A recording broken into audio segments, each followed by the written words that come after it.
ಚಾಂಪಿಯನ್ಶಿಪ್ನಲ್ಲಿ ಬೆಳ್ಳಿ ಗೆದ್ದು ಇಡೀ ದೇಶಕ್ಕೆ ಹೆಮ್ಮೆ ತಂದ ಜಗ ಮೆಚ್ಚಿದ ಮಗ. ಸಾಕಾಗ್ತಿಲ್ಲ ಬೆಳ್ಳಿ, ಸಾಕಾಗ್ತಿಲ್ಲ ಚಿನ್ನ, ಗೆಲ್ಲಲೇಬೇಕು. ಹಗಲು ರಾತ್ರಿ ಕಷ್ಟ ಪಡ್ತಾ ಇದ್ದಾಗ, ಬೆವರು ಸುರಿಸ್ತಾ ಇದ್ದಾಗ, ಹೋರಾಟ ಮಾಡ್ತಾ ಇದ್ದಾಗ ಆ ದೇವರಿಗೆ ಹೊಟ್ಟೆ ಕಿಚ್ಚಾಯ್ತೋ ಏನೋ ಗೊತ್ತಿಲ್ಲ, ಪ್ರಾಣವನ್ನೇ ಕಿತ್ತುಕೊಳ್ಳೋಕೆ ಸಿದ್ಧವಾಗಿ ನಿಂತಿದ್ದ ವಿಧಿ. ಬಾಕ್ಸಿಂಗ್ ರಿಂಗ್ ನಲ್ಲಿ ಫೈಟ್ ಮಾಡಬೇಕಾಗಿದ್ದವರು ಸಾವಿನ ಜೊತೆ ಸೆಣಸಾಡಿ ಗೆದ್ದಿರುವ ಯಾವ ಸಿನಿಮಾ ಕಥೆಯನ್ನು ಮೀರಿಸುವಂತಹ ರೋಚಕ ಸತ್ಯ ಕತೆ ಇವತ್ತು ನಮ್ಮ ದಿ ಬೆಸ್ಟ್ ವೇದಿಕೆಯಲ್ಲಿ.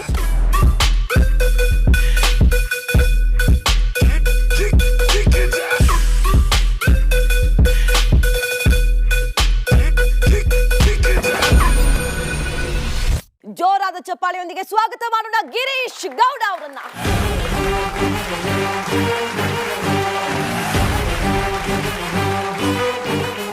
ಒಬ್ಬ ಡೆಲಿವರಿ ಬಾಯ್ ವಿಶ್ವ ಚಾಂಪಿಯನ್ ಆಗೋದಿಕ್ಕೆ ಒಂದು ಹೆಜ್ಜೆ ಅಷ್ಟೇ ಹಿಂದೆ ಇರೋದು.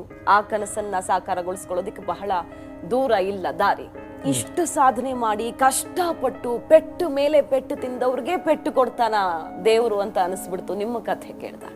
ಎಷ್ಟು ಪೆಟ್ಟು ಬೀಳ್ತಾ ಇರುತ್ತೆ ಅಷ್ಟಿಗೆ ನಾವು ನಿಂತ್ಕೊಬಾರ್ದು. ನೋಡೋಣ ಏನು ಇನ್ನೊಂದು ಸತಿ ಕೆಳಗಡೆ ಆಗ್ತಾರಾ, ಲೆಟ್ ಮಿ ಕಮ್ ಬ್ಯಾಕ್ ಅಂದ್ಕೊಂಡೆ ಬಂದಿದ್ದು.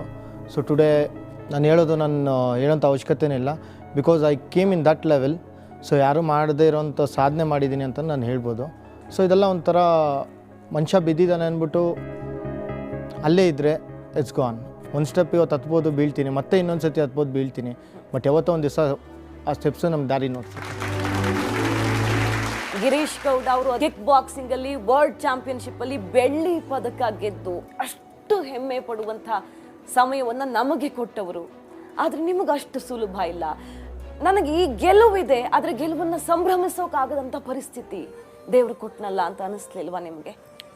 ಬಟ್ ಏನು ಮಾಡೋಕ್ಕಾಗಲ್ಲ. ನಾನು ಯಾವತ್ತೂ I am not A sports person from day one. But ಒಂದು ಇನ್ಸಿಡೆಂಟು ನನ್ನ ಲೈಫಲ್ಲಿ ಚೇಂಜ್ ಆಗಿದ್ದು ಅಂದರೆ ಡೆಲಿವರಿ ಬಾಯ್. ನಾನು ವರ್ಕ್ ಮಾಡ್ತಾಯಿದ್ದೆ ಬಿಕಾಸ್ ನನ್ನ family problem means when I was in year of 12 ನಮ್ಮ ತಂದೆ ತೀರ್ಕೊಂಡ್ರು. ಅಕ್ಕಂದಿರು 4 ಜನ, ಅಮ್ಮ. ಸೊ ರೆಸ್ಪಾನ್ಸಿಬಲ್ ಜಾಸ್ತಿ ಇತ್ತು. ಅವತ್ತಾಗಿದ್ದು ಒಂದು ಇನ್ಸಿಡೆಂಟು ನನ್ನ ಲೈಫ್ನ ಟರ್ನ್ ಮಾಡ್ತು ಅಂತ ಹೇಳ್ಬೋದು. ವಾಕ್ ಮಾಡ್ತಾಯಿದ್ದೀನಿ ಕೊಲೀಗ್ಸ್ ಜೊತೆಗೆ. ವಾಕ್ ಮಾಡಬೇಕಾದ್ರೆ ಬ್ಯಾನರು ಕಾಲಿಗೆ ಬಿತ್ತು, ಯಾವುದೋ ಪೊಲಿಟಿಷಿಯನ್ ಬ್ಯಾನರ್. ಒಂದು ಇನ್ಸಿಡೆಂಟಲ್ಲಿ ಗಾಳಿಗೆ ಬಂದು ಬ್ಯಾನರ್ ತಗೊಳ್ತು. ಇಟ್ಸ್ ನಾಟ್ ಮೈ ಪ್ರಾಬ್ಲಮ್, ನಾನು ನಾರ್ಮಲಾಗಿ ರೋಡಲ್ಲಿ ವಾಕ್ ಮಾಡ್ತೇನೆ. ಹೆಚ್ಚು ಸೈಡ್ಗೆ ಹಾಕ್ಬಿಟ್ಟು ಸಾರಿ ಅಂದೆ. ಅವತ್ತು ಬೈದಿದ್ದು ಅವನು, ಅಂದರೆ ಯಾಕಪ್ಪ ಬೈತೀಯ ಅಂದ. ಒಂದು ಹೊಡೆದ ಫ್ರೆಂಡ್ಸ್ ಮುಂದೆ. ಒಂದು ಮಗುನೂ ಹತ್ತಿಲ್ಲ, ಅದಕ್ಕಿಂತ ಜೋರಾಗಿ ಹೋಗಿ ಹತ್ಕೊಂಡು ಮನೆಯಲ್ಲಿ ಅಳ್ತಾಯಿದ್ದೆ. ಸರ್ ಅಮ್ಮ ಕೇಳಿದ್ರು ಏನಾಯಿತು ಅಂತ. ಇಲ್ಲ ಹಿಂಗೆ ಯಾರೋ ಹೊಡೆದ್ಬಿಟ್ಟ. ಫ್ರೆಂಡ್ಸ್ ಬಂದರು.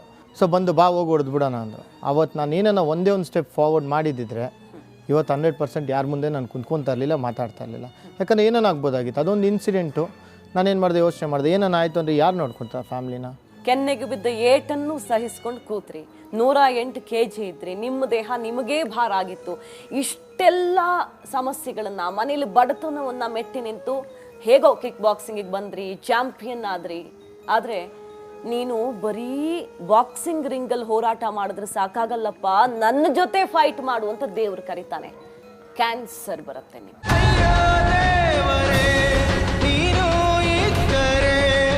ಒಂದು ನಾನು ಸಾಯ್ಬೋದು ಅಂತ ಡಿಸೈಡ್ ಮಾಡ್ಬೋದು ಹೊರತು ಯಾರು ಈ ಥರ ನೋವು ಮಾತ್ರ ನನ್ನ ಲೈಫಲ್ಲಿ ಯಾರು ಅನುಭವಿಸೋದು ಮಾತ್ರ ಬೇಡ.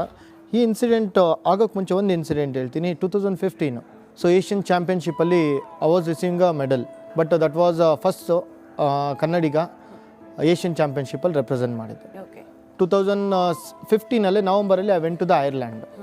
First person from Karnataka who has represented India in world championship. ಅಲ್ಲಿ ಟಾಪ್ 16ನಲ್ಲಿದ್ದೆ. ಆಮೇಲೆ ಆ್ಯಸ್ ಯೂಶುವಲ್ ಆಗಿ ಸಖತ್ತಾಗಿ ಹೊಡೆದಿದ್ದಲ್ಲ. ಮನೆಯಲ್ಲಿ ನಮ್ಮ ಹತ್ರ ಹೇಳೋಕ್ಕೂ ಆಗಲ್ಲ. They knows that one how I take a pain everything ಅಂತ. ಆ 2016 again I went to the world championship. ಇಲ್ಲಿ ಒಂದು ಸ್ವಲ್ಪ ಅಲ್ಲಿ ಟಾಪ್ 16 ಇಲ್ಲಿ ಒಂದು ಲೆವೆಲ್ ಅಪ್ ಮಾಡ್ಕೊಂಡು ಹೋಗಿ I went to the final fight. Again same incident. I lost my match but I got a silver medal, came back. ಅಲ್ಲಿಂದ start ಆಯಿತು problem. 2017 again I won the gold medal nationals. That was the last gold medal before the cancer. But ನನಗೆ ಗೊತ್ತಿರಲಿಲ್ಲ, slow ಆಗಿ pimple start ಆಯಿತು. So ನಾವು ಚಿಕ್ಕದಾಗಿ ಅನ್ಕೊತೀವಿ ನಾವು like ಈ ಥರ ಪಿಂಪಲ್ಸ್ ಬಂದರೆ. ಆ್ಯಸ್ ಯೂಶುವಲ್ ಆಗಿ I was training many doctors and ಇವ್ರನ್ನೆಲ್ಲ ಟ್ರೈನಿಂಗ್ ಮಾಡ್ತಾಯಿದ್ದೀನಿ. ಸಡನ್ನಾಗಿ ನನ್ನ ಲೈಫಲ್ಲಿ ಯಾವತ್ತೂ ಆಗಿರಲಿಲ್ಲ ಅಷ್ಟೊಂದೆಲ್ಲ ಇದು ಮಾಡಿದಾಗ I was lifting the person also in January ಮಂತಲ್ಲಿ I was lifting a person of 106 kgs. ಎತ್ಕೊಂಡು 150 ಮೆಟ್ಲು ಹತ್ತುತ್ತಾ ಇದ್ದೆ ಬಿಕಾಸ್ ಆಫ್ ನೋಡೋಣ ನನ್ನ ಸ್ಟ್ರೆಂತ್ 100 kg ಜಾಸ್ತಿ ಇರೋರ್ನ ಎತ್ಕೊಂಡು ಹತ್ತಿ ಪ್ರಾಕ್ಟೀಸ್ ಮಾಡ್ತಾ ಇದ್ದೆ ಬಿಕಾಸ್ ಸ್ಟ್ರೆಂತ್ ನೋಡೋಣ ಅಂತ. Okay okay okay. ಆಮೇಲೆ ಎಲ್ಲ ಮಾಡ್ತಾ ಸಡನ್ ಆಗಿ ಬಿದ್ದೋದು. ಅಷ್ಟು ಶಕ್ತಿ ಇದ್ದ ಮನುಷ್ಯ ಒಂದೇ ಸಲ ಕುಸಿದು ಬೀಳೋದು. ಪ್ರಾಕ್ಟೀಸ್ ಮಾಡ್ತಾ ಸಡನ್ ಆಗಿ ಬಿದ್ದೆ ನಾನು ಲೈಫಲ್ಲಿ ಯಾವತ್ತೂ ಬಿದ್ದಿಲ್ಲ. ಅಂಥ ಫೈಟಲ್ಲೂ ಹೊಡೆದವಾಗ ಐ ಗಾಟ್ ಮೆನಿ ಟೈಮ್ಸ್ ಫ್ಲೋರಲ್ಲಿ ಬಿದ್ದವಾಗ I can realise the pain everything ಯಾವ ಥರ ಇದೆ. Means okay at least I want to get up ಅಂದ್ಬಿಟ್ಟು ಮತ್ತೆ ನಿಂತ್ಕೊಂಡು ಆಡ್ತೀರಿ. ಆಮೇಲೆ ಬರ್ತಾ ನನ್ನ ಸಿಚುವೇಶನ್ ತುಂಬ ಬ್ಯಾಡ್ ಆಯಿತು. March 23rd I want to go for Pune training camp ಇತ್ತು. ಟಿಕೆಟ್ಸ್ ಎಲ್ಲ ಬುಕ್ ಮಾಡಿದ್ದೆ ಏಷ್ಯನ್ ಚಾಂಪಿಯನ್ಶಿಪ್ಗೆ. Let me complete my dream ಅಂತ ಹೋಗ್ಬೇಕು ಅಂತ ಟಿಕೆಟ್ಸ್ ಎಲ್ಲ ಬುಕ್ ಮಾಡಿದ್ದೀನಿ. March 18 it was a shocking news for me. Bike ಓಡಿಸ್ಕೊಂಡು JP ನಗರಿಂದ RT ನಗರವರೆಗೂ ಬಂದಿದ್ದೀನಿ. ನಾರ್ಮಲ್ ನರ್ಸಿಂಗ್ ರೂಮಲ್ಲಿ ಡಾಕ್ಟರ್ ಹತ್ರ ನೋಡಿಸ್ದೆ. ಬೈ ದಟ್ ಟೈಮ್ ಡಾಕ್ಟರ್ ಹೋಗೋಷ್ಟೊತ್ತಿಗೆ ದೇ ಚೆಕ್ ಮೈ ಪ್ಲೇಟ್ಲೆಟ್ಸ್. ಎಲ್ಲ ಶಾಕ್ ಆಗಿಬಿಡ್ತಾರೆ. It was just 6,000. Okay. Normal ಪರ್ಸನ್ಗೆ ಇರಬೇಕಾಗಿರುವಂಥ platelets 1,50,000 ಇಂದ 4 lakhsವರೆಗೂ ಇರಬೇಕು. 6,000 ಕೇಳಿದೆ. 6,000 ಡೆಡ್ಲಿ. ಇಂಥ ಸಿಚುವೇಶನ್ ಹೇಳಬೇಕು ಅಂದರೆ ಹ್ಯಾಂಡ್ಲ್ ಮಾಡ್ತಾಯಿದ್ದು ಮನೆಯಲ್ಲಿ 3 ಜನ. ಒಂದು ನಾನು, ಸ್ವಲ್ಪ ಇಂಥ ಮೆಡಿಕಲ್ ಇಶ್ಯೂಸು ಮತ್ತು ಅದಿದ್ದಾದರೆ ಇನ್ನು 2ನೇ ಅಕ್ಕ ಆ್ಯಂಡ್ ನಮ್ಮ 4ನೇ ಅಕ್ಕ. ಆಮೇಲೆ ಏನಾಯಿತು, ಸೀದಾ we went to the private hospital. It's completely shock by shock. ನನಗೆ ಎತ್ಕೊಂಡೋಗಿ ಇಮಿಡಿಯೇಟಾಗಿ ICUಗೆ ಶಿಫ್ಟ್ ಮಾಡಿದ್ರು. ICUಗೆ ಹಾಕಿದಾಗ I didn't sleep whole night. ಏನಾಗಿದೆ ಕುರಿತಾ ಇತ್ತು ಮೈಂಡಲ್ಲಿ. ನಾನು ಹೇಳ್ತೀನಿ ನನ್ನ ಪರಿಸ್ಥಿತಿ ಹೆಂಗಿತ್ತು ಅಂದರೆ ಅವತ್ತು I am not able to type single letter. ಆವತ್ತು ನಾನು ಏನು ಮಾಡಿದೆ, just type in Google if platelets are down what will be next symptoms ಅಂತ ಕೇಳಿದೆ. ಆವಾಗ ಶಾಕ್ ಆಗಿದ್ದೆ ನ್ಯೂಸ್. ಅದು ಇಟ್ಸ್ ರಿಲೇಟೆಡ್ ಟು ಕ್ಯಾನ್ಸರ್ ಅಂತ ಬಂತು. It's not any particular cancer ಅಂತ, ಇಟ್ಸ್ ರಿಲೇಟೆಡ್ ಟು ಕ್ಯಾನ್ಸರ್. ತಲೆ ಮೇಲೆ ಕೈ ಇಟ್ಕೊಂಡು ಒಂದು 10 minutes ನನ್ನ ಐಸ್ ಕ್ಲೋಸ್ ಮಾಡಿಕೊಂಡೆ. ಆಮೇಲೆ ನಮ್ಮ ಅಕ್ಕ ಅವ್ರಿಗೆಲ್ಲ ವಿಷಯ ಗೊತ್ತಾಗಿದೆ ಬಿಕಾಸ್ ದೇ ಆರ್ ಔಟ್ಸೈಡ್. ನಮ್ಮ ಅಕ್ಕ ಬಂದರು, ಅಪ್ಪಿ ಹಿಂಗಿದೆ ಏನೋ ಹೇಳ್ತೀನಿ ಬಟ್ ಭಯ ಬೀಳ್ಬೇಡ, ವಿ ಆರ್ ದೇರ್ ಅಂತ. ನೋಡಿ ನನ್ನ ಪರಿಸ್ಥಿತಿ ಹೆಂಗಿದೆ ಅಂತ.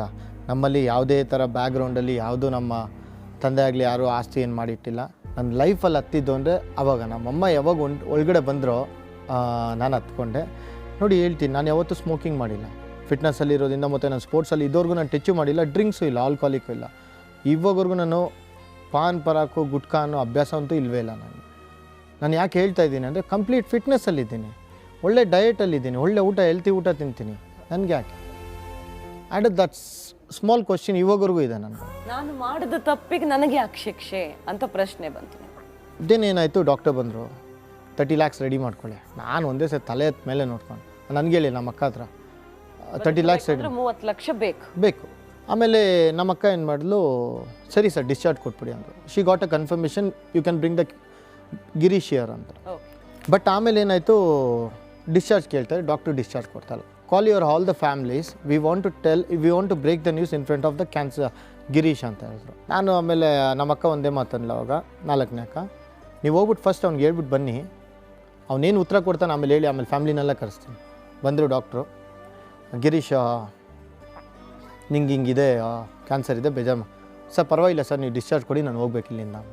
ನನ್ನ ಲೈಫ್ ಇಷ್ಟೇ ಎಂಡ್ ಆಗುತ್ತಾ ಅಂತ ಒಂದು ಕ್ವಶನ್ ಮಾರ್ಕ್. ಮತ್ತೆ ನಾನು ಗ್ಲೌಸ್ ಹಾಕ್ತೀನ, ಮತ್ತೆ ಬಾಕ್ಸಿಂಗ್ ಮಾಡ್ತೀನ, ಗೋಲ್ಡ್ ಗೆಲ್ಲೋದು ಹಾಗೇ ಇದೆ, ಆಗುತ್ತಾ?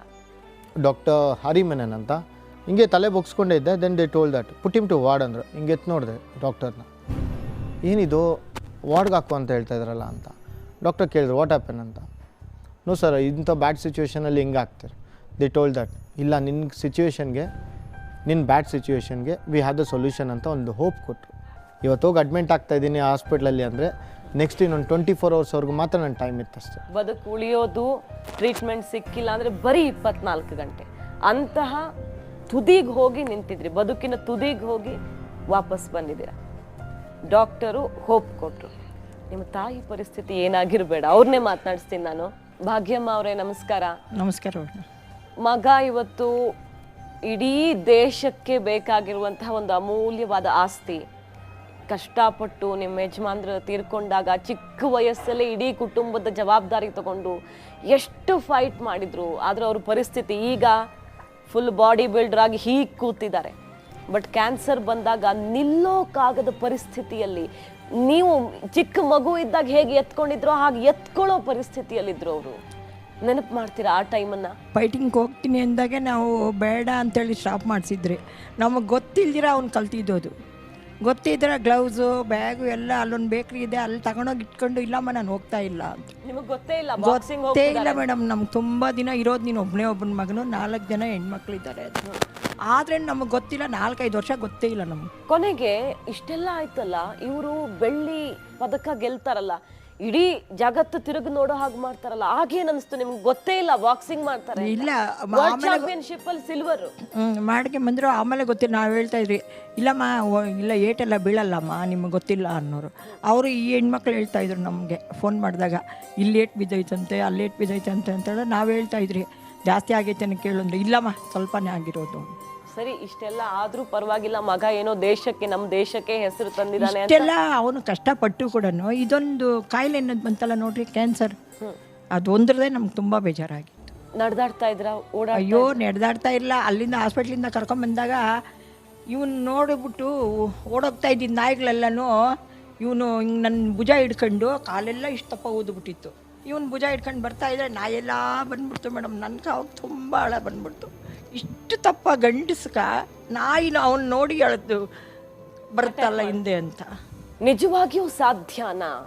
ಒಬ್ಬ ಕ್ಯಾನ್ಸರ್ ಪೇಷಂಟ್, ಅದರಲ್ಲೂ ರಕ್ತದ ಕ್ಯಾನ್ಸರ್, ಎಷ್ಟು ಜೀವನೇ ತೆಗೆಯುವಷ್ಟು ಡೇಂಜರಸ್ ಕಾಯಿಲೆ ಬಂದು ಅಷ್ಟು ಫೈಟ್ ಮಾಡಿ, ಇಲ್ಲ ನಾನು ಎದ್ದು ನಿಲ್ಲಬೇಕು, ಮತ್ತೆ ಬಾಕ್ಸಿಂಗ್ ಮಾಡಬೇಕು, ನಮ್ಮ ದೇಶದ ರಾಷ್ಟ್ರಗೀತೆಯನ್ನು ಮೊಳಗಿಸ್ಬೇಕು, ಚಿನ್ನ ಗೆಲ್ಲಬೇಕು ಅಂತ ಬಿದ್ದು ಹೋಗಿದ್ದ, ನಡೆಯೋಕ್ಕೂ ಆಗದ, ಮೆಟ್ಟಿಲು ಹತ್ತೋಕ್ಕಾಗದಂತಹ ಗಿರೀಶ್ ಅವರು ಎದ್ದು ನಿಲ್ತಾರೆ. ಆ ಎದ್ದು ನಿಲ್ಲುವ ಕಥೆ ನೀವು ಕೇಳಬೇಕು. ಅವರು ಬಿದ್ದ ಕಥೆ ಅಷ್ಟೇ ಅಲ್ಲ, ಎದ್ದು ನಿಲ್ಲುವ ಕಥೆ ಕೇಳೋಕ ಬಾಕಿ ಇದೆ. ಬ್ರೇಕ್ ಆದ್ಮೇಲೆ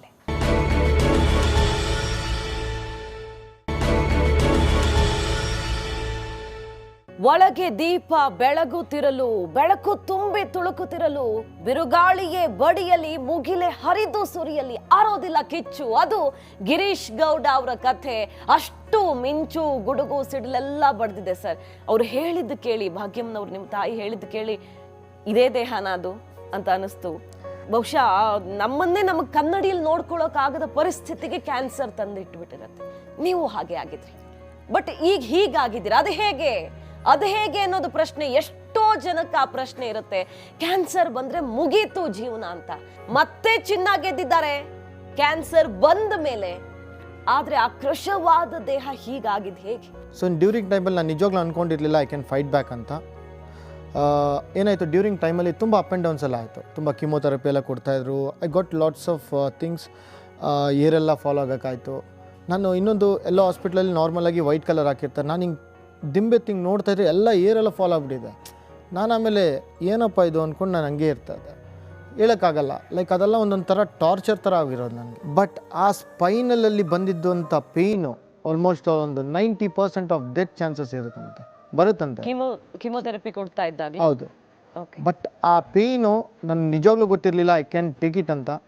ಬಟ್ ಆಫ್ಟರ್ 1 ವೀಕ್ ಆದಮೇಲೆ ನಮ್ಮ ಅಕ್ಕ ಹೋಗಿ ಕೇಳಿದವಾಗ ಡಾಕ್ಟರ್ ಹತ್ರ ಹೇಳಿದಂತೆ, ಇಲ್ಲ ನಿನ್ನ ತಮ್ಮ ತುಂಬ ಧೈರ್ಯವಾಗಿದ್ದಾನೆ, ಬಿಕಾಸ್ ಆಫ್ ಈಸ್ ಫಿಟ್ನೆಸ್ ಇರ್ಬೋದು, ಇಲ್ಲ ಅವನು ಧೈರ್ಯ ಇರ್ಬೋದು, because he went to the hell and the bell and came back ಅಂತ ಹೇಳಿದ್ರು ಅಂತ. ಆಯಿತು ಅಂತ ಡಿಸ್ಚಾರ್ಜ್ ಮಾಡಿದ್ಮೇಲೆ ನಾನು ಮನೆಗೆ ಹೋಗ್ತೇನೆ. ಒಂದೇ ಒಂದು ಸ್ಟೆಪ್ ಹತ್ತಕ್ಕಾಗ್ತಲ್ಲ, ಫಸ್ಟ್ ಫ್ಲೋರಲ್ಲಿ ಇತ್ತು ಮನೆ. ಎಲ್ಲಿ ಆಮೇಲೆ ಅದೇ ಯೋಚನೆ ಮಾಡಿದ್ದು ನಾನು. ಹುಷಾರಾಗಿದ್ದೀನಿ ಅಂತಾರೆ, ನನಗೇನು ಆಗ್ತಾ ಇಲ್ಲ. 106 kg ಇದ್ದವನ್ನ ಎತ್ಕೊಂಡು ಹೋಗ್ತಾ ಇದ್ದವನು 150 ಸ್ಟೆಪ್ನ ಇವಾಗ ನನ್ನ ಬಾಡಿ ಎತ್ತಕ್ಕೆ ನನ್ನ ಕೈಲಿ ಆಗ್ತಾ ಇಲ್ಲ ಅಂತ. You want to think always in a 2 way. That one you should come back, one you should leave your life ಅಂತ. ಲೀವ್ ಯುವರ್ ಲೈಫ್ನ ಬಿಟ್ಟೇ ಬಿಡಿ ಅದನ್ನ.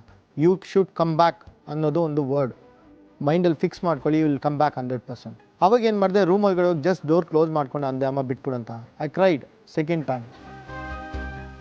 ಬಂದರೆ ಸಖತ್ತಾಗಿ ಬಂದ್ಬಿಡೋಣ ಮೀನ್ಸ್ ಇದೆಲ್ಲ ಒಂದು ರೀಸನ್ ಇಲ್ಲ. Let me B A example for every one. ಚಿಕ್ಕ ಚಿಕ್ಕ ವಿಷಯಕ್ಕೂ ಎಲ್ಲ ಯೂತ್ ಇರ್ಬೋದು, ಇಲ್ಲ ದೊಡ್ಡವ್ರು ಇರ್ಬೋದು, they attempt something, they take lots of sleeping tablets, ಅದು ಇದು ಅಂತ ಡಿಪ್ರೆಷನ್ಗೆ ಹೋಗ್ತಾರೆ. ಇಲ್ಲ ಹುಡುಗಿ ಪ್ರಪೋಸಲ್ ಇರ್ಬೋದು, ಅದು ಇದು ಅಂತ ಬೇಜಾನ್ ರೀಸನ್ಸ್ ಇರುತ್ತೆ.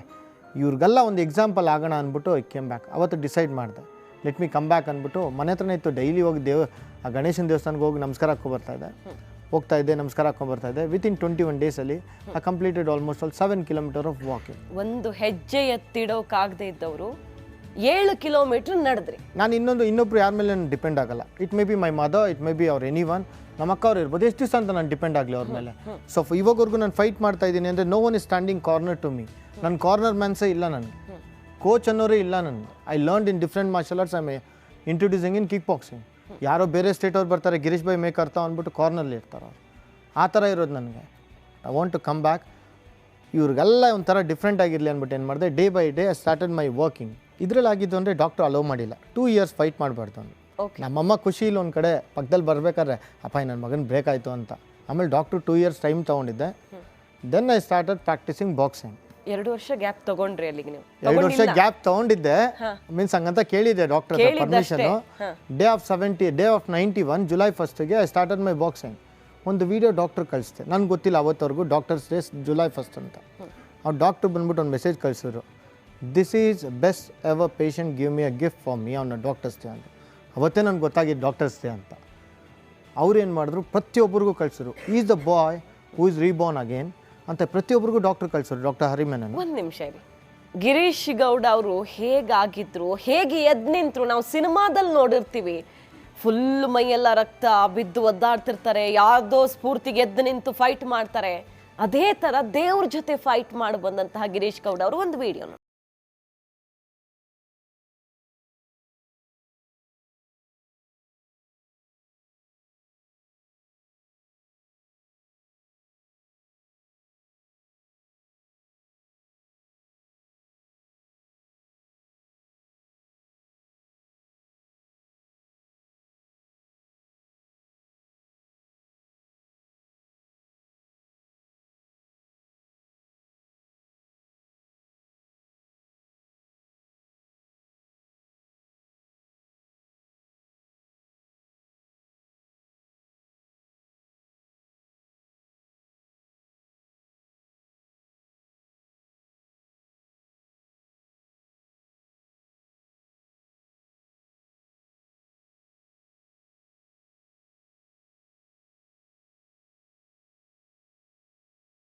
ಡೇಸ್ 3 ತಿಂಗಳ ಒಳಗಡೆ 2 ವರ್ಷನಾದ್ರೂ ಬೇಕು ಈ ವ್ಯಕ್ತಿ ಬದುಕಬೇಕು ಅಂದ್ರೆ, ರಿಕವರ್ ಆಗಬೇಕು ಅಂದ್ರೆ ಟೈಮ್ ಕೊಟ್ಟಿದ್ರು. ನೀವು 3 ತಿಂಗಳಲ್ಲಿ ದೇವರಿಗೆ ಎಸ್ ನಿನ್ ಜೊತೆನೂ ನಾನು ಬಾಕ್ಸಿಂಗ್ ಮಾಡಬಲ್ಲೆ, ನಿನ್ ಜೊತೆನೂ ರಿಂಗ್ ಒಳಗೆ ಬಂದ್ರೆ ಯಾರಾದ್ರೂ ಸರಿ ಎದುರಾಳಿಯನ್ನು ಸೋಲಿಸ್ತೀನಿ ನಾನು ಅಂತ ದೇವ್ರಿಗೂ ಪ್ರೂವ್ ಮಾಡಿದ್ರಿ ನೀವು ಅವತ್ತು ಪ್ರಾಕ್ಟೀಸ್ ಮಾಡುವಾಗ 100 kg ಇರೋ ವ್ಯಕ್ತಿನ ಎತ್ಕೊಂಡು ಮೆಟ್ಲು ಹತ್ಕೊಂಡು ಹೋಗ್ತಿದ್ರಿ ಅಲ್ವಾ?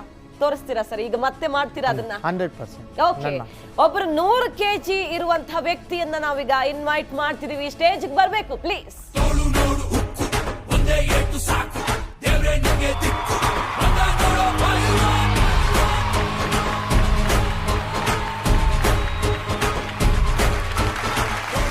ಗಿರೀಶ್ ಅವರೇ, ಇಷ್ಟೆಲ್ಲ ಆಯ್ತು, ತಲೆ ಕೂದಲು ಬಂತು, ದೇಹನೂ ಬೆಳೀತು, ಶಕ್ತಿ ಬಂತು, ಧೈರ್ಯ ಬಂತು, ಮತ್ತೆ ಹೋಗ್ತೀರಾ, ಮತ್ತೊಂದು ಗೋಲ್ಡ್ ಮೆಡಲ್ನ ಗೆದ್ದುಕೊಂಡು ಬರ್ತೀರಾ. ಒಟ್ಟು 10 ಗೋಲ್ಡ್ ಮೆಡಲ್ಗಳನ್ನ ಗೆದ್ದಿದ್ದಾರೆ ಈವರೆಗೆ. ಒಂದು ಜೋರಾದ ಚಪ್ಪಾಳೆ ಬಂದಿದೆ. ಕ್ಯಾನ್ಸರ್ ಗೆದ್ದ ಮೇಲೂ ಚಿನ್ನಕ್ಕೆ ನಾನು ಪಂಚ್ ಮಾಡಬಲ್ಲೆ, ಹೆಂಗೆ sir? Girish, you been selected for Indian kick boxing coach ಆಗಿ ಸೆಲೆಕ್ಟ್ ಆಗಿದೆ. You can come and start your training. Okay, ಹೋಗೋಣ. ಇಂಡಿಯನ್ ಕಿಕ್ ಬಾಕ್ಸಿಂಗ್ ಕೋಚ್ ಇಡೀ ದೇಶಕ್ಕೆ ಕಿಕ್ ಬಾಕ್ಸಿಂಗ್ ಅಲ್ಲಿ ನೀವು ಟ್ರೈನಿಂಗ್ ಮಾಡೋಕೆ ಶುರು ಮಾಡಿದ್ರಿ. ಆ ಥರ certificates you want to finish it your certification ಹೋದೆ. Let me try. Under Russian ಅವ್ರ ಮುಂದೆ ಸುಮಾರು ಜನ ಪಾರ್ಟಿಸಿಪೇಷನ್ ಮಾಡಿದ್ರಲ್ಲಿ.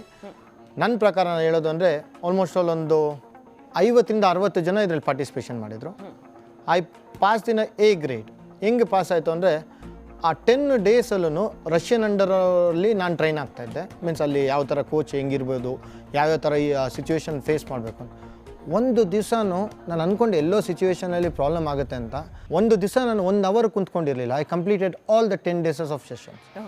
Came back. ಬಂದಾದಮೇಲೆ ಇದರಲ್ಲೇ ಡ್ಯೂರಿಂಗಲ್ಲಿ ಮತ್ತೆ 7 month ಟ್ರೀಟ್ಮೆಂಟ್ ಕಂಪ್ಲೀಟ್ ಮಾಡಿದೆ. 8 month 8ನೇ ತಿಂಗಳಿಗೆ ಮತ್ತೆ ರೆಸ್ಟ್ ಸಿಕ್ತು. ಐ ವೆಂಟ್ ಟು ದ ಲೋನೆವಾಲಲ್ಲಿ ಇಂಟರ್ನ್ಯಾಷನಲ್ ಜಡ್ಜ್ ಆ್ಯಂಡ್ ರೆಫ್ರಿ ಇತ್ತು. I completed that also. Okay, but ಇದು ಯಾವುದು ಪೋಸ್ಟ್ ಯಾಕೆ ತೊಗೊಂಡಿಲ್ಲ ಮೀನ್ಸ್ ಅವ್ರು ಕೊಡ್ತಾರೆ, they told that you can take it. ಒಂದೇ ಅಂದೆ sir I want to fight back again ಅಂತ. ಇದ್ರ ಮಧ್ಯದಲ್ಲಿ ತುಂಬ ಕಡೆ ಹೋಗಿ ಮೋಟಿವೇಶ್ನಲ್ ಸ್ಪೀಕರಾಗಿ ಕೊಡೋಕ್ಕೆ ಸ್ಟಾರ್ಟ್ ಮಾಡಿದೆ. ಯಾಕೆ ಗಿರೀಶ್ ನೀನು ಸ್ಟೇಟ್ಮೆಂಟ್ ಕೊಟ್ಟೆ, ನೀನು ಓಪನ್ ಆಗಿ ಯಾಕೆ ಹೇಳಿದೆ ನೀನು ಕ್ಯಾನ್ಸರ್ ಇದೆ ಅಂತ? ಅದಂದೆ ಎಷ್ಟೋ ಜನ ಏನೇನೋ ಪ್ರಾಬ್ಲಮಲ್ಲಿ ಇರ್ತಾರೆ, ಈ ಥರ ಟ್ರೀಟ್ಮೆಂಟ್ ಇಲ್ಲ ಅಂತ ಹೇಳ್ಕೊಂಡು ಓಡಾಡೋದು ತಪ್ಪು, ಇದೇ ಇದಕ್ಕೆ ಸೊಲ್ಯೂಷನ್ ಅಂತ ಕೊಟ್ಟರೆ ಅಂದೆ. ಸೊ ಆಲ್ಮೋಸ್ಟ್ ಆಲ್ ಇವಾಗವರೆಗೂ ಎಷ್ಟೋ 100 patients they came out and they taking a treatment till ನಾವು. ಕಂಪ್ಲೀಟ್ ಆಗಿ ಕ್ಯೂರ್ ಇದೆ, ಬಟ್ ಅದಕ್ಕೆ ವಿಲ್ ಪವರ್ ಬೇಕು, ಬರೀ ಮೆಡಿಸಿನ್ ಅಲ್ಲ. ಇವತ್ತು ಎಷ್ಟೋ ಜನ ಕ್ಯಾನ್ಸರ್ ಪೇಷಂಟ್ಸ್ಗೆ ಒಂದು ಸಮಾಧಾನದ ವಿಚಾರ ಅಲ್ವಾ ಇದು? ನಿಜ. ಆಮೇಲೆ ನಾನು ಇದೇ ಕಾರಣಕ್ಕೆ ಏನು ಮಾಡಿದೆ, ನಾನು sports again this is which the 9th gold medal in my nationals. ಕರ್ನಾಟಕಲ್ಲಿ ರೀಚ್ ಮಾಡಿದ ಇದಾದ್ಮೇಲೆ ಕ್ಯಾನ್ಸರ್ ಆದ್ಮೇಲೆ ಟ್ರೀಟ್ಮೆಂಟ್ ಆದ್ಮೇಲೆ 9th ಗೋಲ್ಡ್ ಮೆಡಲ್ ಗೆದ್ದಿದ್ದು, ಅದಾದ್ಮೇಲೆ ಇನ್ನೊಂದು ಗೆದ್ದಿದ್ದೀರಾ? ಪ್ರಾಕ್ಟೀಸ್ ಮಾಡ್ತಾ ಇರ್ತೀನಿ. ಟ್ರೀಟ್ಮೆಂಟಲ್ಲಿ ಆಗಿದ್ದು 43 ಡೇಸ್ಗೆ enter to the Delhi again. 2014 ನಾನೇ champion, 2015 I am a champion, 2016 I am a champion, 2017 that was before cancer, 2018 it's a my turn now. Let me check ಅಂದ್ಬಿಟ್ಟು ಹೋಗಿದ್ದು ನಾನು ಅಷ್ಟೇ. I never thought I can win ಅಂತ. But ಅಲ್ಲಾಗಿದ್ದು incident ಎರಡು, A group B group ಅಂತ ಬರ್ತಾ ಇತ್ತು. ಎ ಗ್ರೂಪಲ್ಲಿ ಈ was some U P guys fighting with a ಕನ್ನಡಿಗ ಗಾಯ್, ಹೊಡೆದ್ಬಿಟ್ಟು ಈ ವಾಸ್ ರೋರಿಂಗ್ ಅಂತ ಇದ್ದ. ಬಟ್ ನಾನಿಲ್ಲಿ ಬಿ ಗ್ರೂಪಿಂದ ಹೋಗ್ತಾ ಇದ್ದೆ, ಅಣ್ಣ ಬಾಣ ನಾನು ಬರ್ತೀನಿ ಮೇಲೆ ಅಂದ್ಬಿಟ್ಟು ಐ ವೆಂಟ್ ಆಲ್ಮೋಸ್ಟ್ ಒಂದು 2 ಫೈಟ್ ಮಾಡಿಕೊಂಡು I went to the final. ನನ್ನ ರೆಕಾರ್ಡು ನಾನೇ ಬ್ರೇಕ್ ಮಾಡಿದೆ. My final fight record was 1 minute 23 seconds earlier. 2017 ಇಲ್ಲ, ಯಾವುದೋ ಒಂದು ಇಯರಲ್ಲಿ ನನ್ನ final fight was a record that 1 minute 23 seconds. ಇಲ್ಲಿ ಹೋಗಿ ಟೆಸ್ಟ್ ಮಾಡೋಣ ಅಂದರೆ ಫಸ್ಟ್ ರೌಂಡಲ್ಲಿ 43 secondsಲ್ಲಿ I make him to knockout ಮಾಡಿಬಿಟ್ಟ. I got a gold. ಇದು ಕ್ಯಾನ್ಸರ್ ಆಗಿ ರಿಕವರ್ ಆಗಿ ಬಂದ ಮೇಲೆ ನಿಮ್ಮ ರೆಕಾರ್ಡ್ ಅನ್ನ ನೀವೇ ಬ್ರೇಕ್ ಮಾಡಿದ ಕ್ಷಣ ಜೋರಾದ ಚಪ್ಪಾಳೆ. ಏನು ಮಾಡೋದು? 9th ಗೋಲ್ಡ್ ಮೆಡಲ್ ಇಟ್ಕೊಂಡು ಏನು ಮಾಡಲಿ? ಬಣ್ಣ ಹಾಳಾಗುತ್ತೆ, ಕಲರು ಇಟ್ಕೊಂಡು ಏನು ಮಾಡಲಿ? Gold medals. ಆ ಗೋಲ್ಡ್ ಮೆಡಲ್ ಪರ್ಟಿಕ್ಯುಲರ್ ಆಗಿ I given to the same side care cancer hospital as a gift ಆಗಿ ಕೊಟ್ಟೆ ಅವ್ರಿಗೆ. ಡಾಕ್ಟರ್ಗೆಲ್ಲ ಫುಲ್ ಹಾಸ್ಪಿಟಲ್ ಕೊಟ್ಟೆ. ಯಾಕೆ ಕೊಟ್ಟೆ ಅಂದರೆ ಇಷ್ಟೇ, so I don't want to end my life like this. So ಇದು ಇನ್ನೂ ಅಷ್ಟು ಜನಕ್ಕೆ ಇನ್ಸ್ಪೈರ್ ಆಗಲಿ ಅಂತ I return other people they started call me fighter Girish ಅಂತ.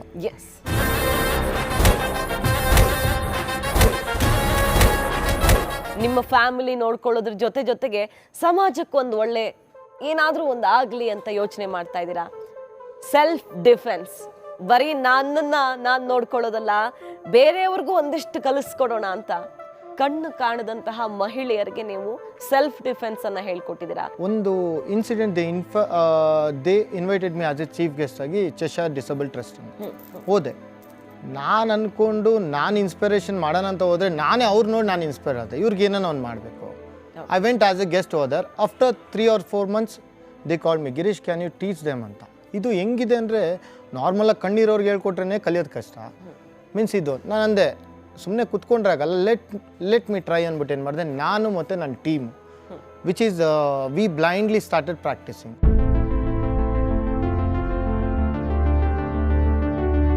ಹೇಳ್ಕೊಡ್ಬೋದಾ ಜನಕ್ಕೂ ಒಂದಿಷ್ಟು ಸೆಲ್ಫ್ ಡಿಫೆನ್ಸ್ ಅನ್ನ? ಯಾರಾದ್ರೂ ಇಂಟ್ರೆಸ್ಟೆಡ್ ಇದ್ದಾರಾ? ಕಲಿಬಹುದು, ನೀವು ಕಲಿಸ್ಕೊಡ್ಬಹುದು. ಸರ್ ಬಿಟ್ಬಿಡಿ ಅಂದ್ಬಿಟ್ಟು ಸ್ಲೋ ಆಗಿ ಆಮ್ನ ರಿಲೀಸ್ ಮಾಡಿ. ಸೊ ಯಾವುದೇ ಕಾರಣಕ್ಕೂ ಕೈ ಬಿಡಬಾರ್ದು ಇಲ್ಲಿ. She is going to break his elbows and shoulders both together. You can see his arm over here. Got it? Okay. ಇದು ಈಸಿ ಮೂವ್ಮೆಂಟ್ ಇದೆ.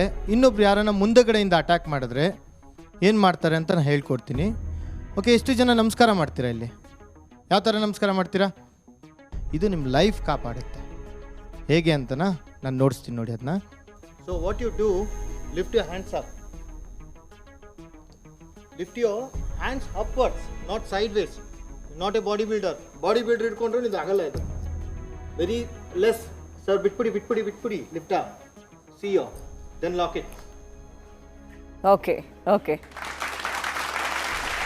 ಸಾವು ಹತ್ರ ಬಂದು ಬಾ ಹೋಗೋಣ ಅಂತ ಇದ್ರು ಕೂಡ ನಾನು ಬಾಕ್ಸಿಂಗ್ ಚಾಂಪಿಯನ್, ನಾನು ಯಾಕೆ ಹೆದರ್ಲಿ ಅಂತ ಸಾವಿಗೆ ಪಂಚ್ ಕೊಟ್ಟವರ ಕಥೆ. ವಿರಾಮದ ಬಳಿಕ ದಿ ಬೆಸ್ಟ್ ಕಾರ್ಯಕ್ರಮಕ್ಕೆ ಮತ್ತೆ ಸ್ವಾಗತ. ಗಿರೀಶ್ ಗೌಡ ಅವರೇ, ಈಗ ಒಂದು ಹಂತದ ತನಕ ನೀವು ಅಂದುಕೊಂಡಿದ್ದನ್ನು ಮಾಡಿದ್ದೀರಾ. ಬಹಳ ಕಷ್ಟ ಆಯಿತು, ತಂದೆ ತೀರ್ಕೊಂಡ್ರು, ಚಿಕ್ಕ ವಯಸ್ಸಲ್ಲಿ ಬಾಲ್ಯವನ್ನು ಅನುಭವಿಸೋಕ್ಕಾಗಲಿಲ್ಲ, ಬೆಳೆಯೋ ವಯಸ್ಸಲ್ಲಿ ಕ್ಯಾನ್ಸರ್ ಬಂದು ಜೀವಾನೇ ಕಸಿಯೋಕೆ ಬಂತು, ಆದರೂ ಅಲ್ಲೂ ಗೆದ್ರಿ. ಇನ್ನೇನು ನಿಮ್ಮ ಕನಸು? ಇನ್ನೇನು? I want to listen the my national ಅಂತ. ಅದು ಕೇಳೋವರೆಗೂ ಅದು ಕೇಳೋವರೆಗೂ ನಾನು 100% ನಾನಂತೂ ಸಾಲ ಅದೇ ಹೇಳಿದ್ದೀನಿ ನಾನು. ಅದಾಗಿದ್ದಾಗಲಿ ಅದೆಷ್ಟೇ ಫೈಟ್ ಬರಲಿ, ಈ ಥರ ಸಾವಿರಾರು ಬಂದ್ರೂ I am ready to fight. ಇಲ್ಲೇ ಅಂತಲ್ಲ, ಬ್ಯಾಂಕಾಕ್ಗೆ ಕರೆದು they called me and they honoured me in a doctorate, ಮತ್ತು ಇಂಟರ್ನ್ಯಾಷನಲ್ ಅವಾರ್ಡ್ಸು ಸಿಕ್ಕಿದೆ. ನ್ಯಾಷನಲ್ ಡಾಕ್ಟರ್ ಗಿರೀಶ್ ಆ ನೇಮ್ ನಾನು ಎತ್ಕೊಳಕ್ಕೆ ಇಷ್ಟ ಅಲ್ಲ, ಫೈಟ್ರ್ ಗಿರೀಶೇ ಚೆನ್ನಾಗಿದೆ. ಓಕೆ ಓಕೆ ಓಕೆ ಓಕೆ, ಅದು ಅವ್ರು ಕೊಟ್ಟಿರೋಂಥದ್ದು ಅವ್ರ ಅಭಿಮಾನ. ಓಕೆ, ಸ್ಟಿಲ್ ನನ್ನ ಡ್ರೀಮ್ ಇರೋದು I want to reach there. So reach ಆಗೋವರೆಗೂ ನಾನಂತೂ ಸುಮ್ಮನೆ ಕೂತ್ಕೊಳಲ್ಲ. ಇವಾಗ ನೀವೆಲ್ಲ ನೋಡ್ತಾ ಇರ್ತೀರ, ಯಾಕೆಲ್ಲ ರಾಷ್ಟ್ರಗೀತೆ ಬಂದಿದ ತಕ್ಷಣ ಎಲ್ಲ ಎದ್ದು ನಿಂತ್ಕೊತೀರ, ಅದಕ್ಕಿರೋಂಥ ರೆಸ್ಪೆಕ್ಟ್ ಅದು ಸೇಮ್ ಅದೇ ಥರ. ಆ ರೆಸ್ಪೆಕ್ಟ್ ನನ್ನಿಂದ ಕೇಳ್ತಾ ಇದ್ದಾರೆ ಕೆಲವ್ರು ಜನ ಅಂದರೆ ನನಗಿನ್ನೂ ಖುಷಿಯಾಗಿರುತ್ತಲ್ಲ. ಇಷ್ಟೇ ನಮ್ಮ ಜೀವನ, ಇಷ್ಟೇ ಅಂದ್ಕೊಂಡ್ರೆ this is the end of the day. ಇನ್ನೂ ಇದೆ ಅಂದ್ಕೊಂಡು ಹೋಗ್ತಾ ಇರಿ, you can reach in that level. ಇನ್ನೂ 2 ಪ್ರಾಜೆಕ್ಟ್ ಬರ್ತಾಯಿದೆ which is going to be ನ ಒನ್ ನ್ಯಾಷನಲ್ ಲೆವೆಲಲ್ಲಿ. ಆ ಪ್ರಾಜೆಕ್ಟ್ ನಾನು ಬೇಗ ಲಾಂಚ್ ಮಾಡ್ತೀನಿ. ಸ್ವಲ್ಪ ಅಪ್ ಆ್ಯಂಡ್ ಡೌನ್ಸ್ ಎಲ್ಲ ನಡೀತಾ ಇದೆ ಅದರಲ್ಲಿ, ವಿಚ್ ಈಸ್ ವಿ ಆರ್ ಎಲ್ಲ ಆಲ್ ಓವರ್ ಇಂಡಿಯಲ್ಲಿ they are going to save the life. ಯಾಕಂದರೆ ತುಂಬ ಸೆಲ್ಫ್ ಡಿಫೆನ್ಸ್ ಅನ್ನೋದು ಅದು ಬಂದಿದೆ. ನೆಕ್ಸ್ಟ್ ಇನ್ನೊಂದು ಇವ್ರಿಗೆ ಇನ್ನು ಡಿಫ್ರೆಂಟ್ ವೇಯಲ್ಲಿ I am helping in a my team. ಈ ಥರ ಎಲ್ಲ ಒಂದೊಂದು ಡಿಫ್ರೆಂಟಾಗಿ ಥಿಂಕ್ ಮಾಡ್ತಾಯಿನ. ನಾವೇನಾರು ಅಚೀವ್ ಮಾಡಬೇಕು ಅಂತ ಹೋದಾಗ ಸರ್, ನಮಗೆ ಸಪೋರ್ಟ್ ಮಾಡೋರಿಗಿಂತ ನಮ್ಮನ್ನ ಕಾಲೆಳೆಯೋರು ಜಾಸ್ತಿ ಸಿಗ್ತಾರೆ ಅಂತ ಕೇಳ್ಪಟ್ಟಿದ್ದೀನಿ. ಈ ಥರ ಯಾವ್ದಾದ್ರು ಸಿಚುವೇಶನ್ ನಿಮ್ಮ ಲೈಫಲ್ಲಿ ಬಂದಿದೆಯಾ ಅಂತ? ನಿಮ್ಮ ಜೊತೆ ಇರೋರೆಲ್ಲ ಒಳ್ಳೆಯವರೇ ಅಲ್ಲ. ಈ ಥರ ಸಿಚುವೇಶನ್ ನನಗೂ ಅನುಭವಿಸಿದೆ. ಒಂದು ಸ್ಮಾಲ್ ಇನ್ಸಿಡೆಂಟ್ ಹೇಳ್ತೀನಿ. ಸರ್, ನಾನು ನಿಮ್ಮ ಬಿಗ್ ಫ್ಯಾನ್ ಅಂದ್ಬಿಟ್ಟು ನನ್ನ ಜೊತೆಗೇ ಇದ್ದ. ಸರ್, ನಾನು ನಿಮ್ಮ ಅಭಿಮಾನಿ ಅಂತಲೂ ಹೇಳ್ತಾ ಇದ್ದ. ಸೇಮ್ ಟೈಮಲ್ಲಿ ನನ್ನ ಸ್ಟೂಡೆಂಟ್ ಒಬ್ಬನಿಗೆ ಮೆಸೇಜ್ ಮಾಡ್ತಾಯಿದ್ದ, ಇಲ್ಲ ಅವರಾ ಯಾರವರು, ಯಾವಾಗ ಮೀಟ್ ಆಗಿದ್ದೀನಿ, ಏನು ಎತ್ತ ಅಂತ. ಸೊ ಆವಾಗ ನೀವು ಅರ್ಥ ಮಾಡ್ಕೊಬೇಕಾಗತ್ತೆ, ಎಲ್ಲರನ್ನೂ ನೀವು ಒಂದೇ ಥರ ಲೆಕ್ಕಾಚಾರ ಹಾಕೋಕ್ಕಾಗಲ್ಲ. ತುಂಬ ಜನ ಕಾಲೆಳೆಯೋರು ಇರ್ತಾರೆ, ಬಟ್ ಯಾವಾಗೂ ನೀವು ಅಲರ್ಟ್ ಆಗಿರಿ. ನಿಮ್ಮ ಹತ್ರ ನಕ್ಕೊಂಡೇ ಇರ್ತಾರೆ, ನಿಮ್ಮ ಬಗ್ಗೆ ಇನ್ನೊಬ್ರ ಹತ್ರ ಬ್ಯಾಡಾಗಿ ಹೇಳಿರ್ತಾರೆ. ಸೊ ಅದಕ್ಕೆ ನಿಮ್ಮ ಮೇಲೆ ನಿಮಗೆ ಫಸ್ಟ್ ನಂಬಿಕೆ ಇರಬೇಕು. ನಾನು ಎಲ್ಲರಿಗೂ ಬ್ಯಾಡ್ ಅಂತ ಹೇಳ್ತಾ ಇಲ್ಲ, ಜಸ್ಟ್ ಒಂದು ಸ್ಮಾಲ್ ಎಕ್ಸ್ಪೀರಿಯೆನ್ಸ್ ಹೇಳಿದ್ದೀನಿ ಅಷ್ಟೇ. ನನ್ನ ಲೈಫಲ್ಲಿ ಇನ್ಸಿಡೆಂಟ್ ಆಗಿದೆ, ಇದರಿಂದ ನಾನು ಯಾವಾಗೂ ಅಲರ್ಟ್ ಆಗಿರೋಕೆ ನಾನು. ಎಷ್ಟೋ ಜನ, ಕೆಲವರಿಗೆ ಚೆನ್ನಾಗಿದ್ದವರು ಯಾವುದೋ ವಿಧಿಯಾಟಕ್ಕೆ ಈ ಥರ ಆಗಿರ್ಬೋದು ನಿಮ್ಮ ಥರ, ಅಥವಾ ಹುಟ್ಟೋವಾಗಲೇ ದೇವರು ಇಷ್ಟೇ ನಿನಗೆ ಅಂತ ಕೊಟ್ಟು ಕಳಿಸಿದ್ದೇ ಅಷ್ಟೇ ಆಗಿರಬಹುದು. ಏನೋ ಕಾರ್ಯಕ್ರಮ ನೋಡ್ತಿರ್ತಾರೆ, ನಾವು ಹೀಗಿದ್ದೀವಿ ಅಂದ್ಕೊಂಡ್ರೆ ಏನು ಹೇಳ್ತೀರಾ ಅವ್ರಿಗೆ? ಮೊದಲನೇದಾಗಿ ನನ್ನ ಕತೆ ಅವ್ರು ಕೇಳಿ ಇನ್ಸ್ಪೈರ್ ಆಗಿದ್ದರೆ ನಾನು ಬಹಳ ಖುಷಿ ಪಡ್ತೀನಿ. ಮತ್ತು ಅವರ ನೋವು, ಅವರ ಕಷ್ಟ, ಮತ್ತು ಅವ್ರದ್ದೇನಿದೆಯೋ ಅವ್ರ ಪ್ರಾಬ್ಲಮ್ಸು ನನಗೆ ಖುದ್ದಾಗಿ ಗೊತ್ತಿಲ್ಲ. ಪ್ರತಿಯೊಬ್ಬ ಮನುಷ್ಯನಿಗೂ ಕಷ್ಟ ಇರುತ್ತೆ ಅನ್ನೋದು ಮಾತ್ರ ಗೊತ್ತು. ಇಲ್ಲಿ ಕಷ್ಟನ ಅದನ್ನೇ ಪ್ಲಸ್ ಪಾಯಿಂಟ್ ಅಂತ ತೊಗೊಬೇಕಂದ್ರೆ ಸ್ವಲ್ಪ ಸಪೋರ್ಟ್ ಬೇಕೇ ಬೇಕು. ನನಗೆ ಸಪೋರ್ಟ್ ಮಾಡಿರೋರು ಇರೋದ್ರಿಂದ ನಾನು ಇವತ್ತಿಷ್ಟು ಮಾತ್ರ. ಅವ್ರಿಗೆಲ್ಲ ಏನು ಹೇಳೋಕ್ಕೆ ಇಷ್ಟಪಡ್ತೀನಿ ಅಂತ ಹೇಳಿದ್ರೆ, ಆ ಕಾರಣನೇ ಅವ್ರ ಅದೃಷ್ಟ. ಆ ಅದೃಷ್ಟನ ಹುಡ್ಕೊಂಡು ಹೋಗ್ಬೇಕಾದೇನಿಲ್ಲ, ಮಾಡೋ ಕೆಲಸ ಕರೆಕ್ಟಾಗಿ ಮಾಡಿದ್ರೆ ಸಾಕು. ಗಿರೀಶ್ ಅವರೇ, ಈಗ 7 ಬೀಳುಗಳು ಬಂದಾಗ ಆಗಲ್ಲ ಅನ್ನೋದೊಂದು ಯೋಚನೆ ಬಂದುಬಿಟ್ರೆ ಎಲ್ಲ ಆಗಲ್ಲ ಅನ್ನೋ ಥರನೇ ಆಗಿಬಿಡತ್ತೆ. ನಿಮ್ಮ ಜೀವನದ ಕಥೆ ಕೇಳಿ, ವಿಶ್ವಾಸ ಅವ್ರ ಕಥೆ ಕೇಳಿ, ಇಲ್ಲ ಆಗುತ್ತೆ ಅಂತ ನಮಗೆ ಗೊತ್ತಾಗಿದೆ, ಮನವರಿಕೆ ಆಗಿದೆ. ಏನು ಹೇಳ್ತೀರಾ? ಇದೆಲ್ಲ ಒಂಥರ ನಂಬಿಕೆ ಅಷ್ಟೆ. ಸೊ ನಿಮ್ಮ ಮೇಲೆ ಫಸ್ಟ್ ಆಫ್ ಆಲ್ ನಿಮಗೆ ಕಾನ್ಫಿಡೆನ್ಸ್ ಇರಬೇಕು. ನಾನು ಅದಕ್ಕೆ ಹೇಳೋದು, ಯಾರನ್ನೋ ನೋಡಿ ನೀವು ಇನ್ಸ್ಪೈರ್ಡ್ ಆಗೋಕ್ಕಿಂತ ಅವ್ರು ನೋಡಿ ಇನ್ಸ್ಪೈರ್ ಆಗಿರ್ತೀರ, ಬಟ್ ಅವ್ರ ಸ್ಟ್ರಗಲ್ ಯಾರು ನೋಡಿರಲ್ಲ. ಪರ್ಸನಲ್ ರೀಚ್ ಆಗಿದ್ದಾರೆ. ಇವತ್ತು ಟೀಮ್ ಅವರು ಈಸ್ ಬಿಕಮ್ ಇದು ನಮ್ಮ ಪ್ರಧಾನಮಂತ್ರಿ ಅಂದರೆ ಅವ್ರ ಸ್ಟ್ರಗಲ್ ಏನು ಮಾಡಿದ್ದಾರೆ ಯಾರು ನೋಡ್ತಾರೆ. ಸೊ ಹಾಗೆ you can take a only name. ನಮ್ಮ ನೋಡಿ ಇನ್ಸ್ಪಿರೇಷನ್ ಆಗ್ಬೋದು, ಬಟ್ ಅವ್ರ ಸ್ಟ್ರಗಲ್ಲು ದಯವಿಟ್ಟು ನೋಡಿ. ಅವ್ರು ಮಾಡೋ ಥರನೇ ನಾವು ಮಾಡ್ತೀರಿ ಅಂತ ಹೋಗಬೇಡಿ. Every one cannot be A Vishwas and every one cannot be A Girish. So ಅದೇ ಥರ ನಿಮ್ಮಲ್ಲೂ ಒಂದು ಟ್ಯಾಲೆಂಟ್ ಇರುತ್ತೆ. ಆ ಟ್ಯಾಲೆಂಟ್ ನಾವು ಯೂಟಿಲೈಸ್ ಮಾಡ್ಕೊಳ್ಳಿ, ಫಿಕ್ಸ್ ಇಟ್ ಆಫ್. ಬಹುಶಃ ಕಾರ್ಯಕ್ರಮ ಮುಗಿಸೋಕ್ಕಿಂತ ಮುಂಚೆ ಒಂದು ಮಾತು ನಾನು ಹೇಳಲೇಬೇಕು ಅಂತ ಅನ್ಕೋತೀನಿ. ವಿಶ್ವಾಸ್ ಅವ್ರು ಹೇಳಿದ್ರು, ಒಂದು ಗೌರ್ಮೆಂಟ್ ಯಾರು ನನ್ನ ಕಡೆ ತಿರುಗಿ ನೋಡಿಲ್ಲ ಅಂತ. ನಾವು ವಿಶ್ವಾಸ ಅವ್ರಿಗೆ ಕನಿಕರ ತೋರಿಸಿ ಅಂತ ಅಂತೂ ಖಂಡಿತ ಹೇಳ್ತಿಲ್ಲ, ಯಾಕಂದರೆ ಅವರು ಕನಿಕರ ತೋರಿಸೋ ಪರಿಸ್ಥಿತಿಯಲ್ಲಿ ಇಲ್ಲವೇ ಇಲ್ಲ. ಬಟ್ ಗೌರ್ಮೆಂಟ್ ಗಮನಕ್ಕೆ ತರೋ ಕೆಲಸ ಖಂಡಿತ ನಮ್ಮ ಕಡೆಯಿಂದ ಒಂದು ಚಿಕ್ಕ ಪ್ರಯತ್ನ ಆಗುತ್ತೆ, ದಿಗ್ವಿಜಯ ನ್ಯೂಸ್ ಕಡೆಯಿಂದ. ಥ್ಯಾಂಕ್ ಯು ಸೋ ಮಚ್ ಕಾರ್ಯಕ್ರಮದಲ್ಲಿ ಭಾಗವಹಿಸಿದ್ದಕ್ಕೆ. Thank you. ಇಬ್ಬರ ಮಾತುಗಳು ನಮಗೆಲ್ಲರಿಗೂ ಬದುಕೋದಕ್ಕೆ, ಒಂದು ಒಳ್ಳೆ ಜೀವನ ನಮಗೆ ಇಷ್ಟು ಚೆನ್ನಾಗಿದೆಯಲ್ಲ ಅಂತ ಅರ್ಥ ಮಾಡಿಸ್ತಾ ಇದೆ. ಥ್ಯಾಂಕ್ ಯು ಸೋ ಮಚ್ ವಿಶ್ವಾಸ್ ಅವರೇ, ಗಿರೀಶ್ ಅವರು. ಸಾವನ್ನು ಸೋಲಿಸಬಹುದು ಅನ್ನೋ ಸ್ಫೂರ್ತಿ ಸಿಕ್ಕಿದೆ. ಗಟ್ಟಿಯಾಗಿ ಹಿಡ್ಕೊಳ್ಳಿ ಆ ಸ್ಫೂರ್ತಿಯನ್ನ. ದಿನನಿತ್ಯ ಬರುವಂತಹ ಚಿಕ್ಕ ಚಿಕ್ಕ ಕಷ್ಟಗಳೆಲ್ಲ ಧೂಳಿಪಟ ಮಾಡಿ ನಾವು ಮುಂದೆ ಹೋಗಬಹುದು ಅಂತ ಹೇಳ್ತಾ ಕಾರ್ಯಕ್ರಮ ಮುಗಿಸೋ ಸಮಯ. ಸುದ್ದಿಯಲ್ಲಿ ಸದಾ ಮುಂದೆ ದಿಗ್ವಿಜಯ ನ್ಯೂಸ್.